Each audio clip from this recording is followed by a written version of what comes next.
Thought I'd do a quick video, bit of powder coating. As usual, I couldn't find any information on this model bandsaw, so I've completely restored it now, nearly finished.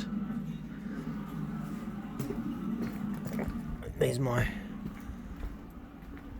sandblasting cabinet. Piece of shit. I'm going to buy a good one of those as soon as I can.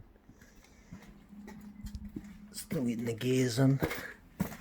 You can see, I haven't gone to the extent of doing the whole inside because fuck that. And there's my little powder coating unit.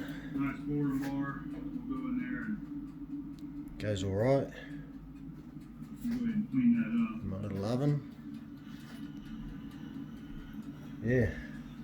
Mossner rekord ssf420. To either 3.5 or 4 inches. I've got a Nearly done. test piece over there on that pre-jaw.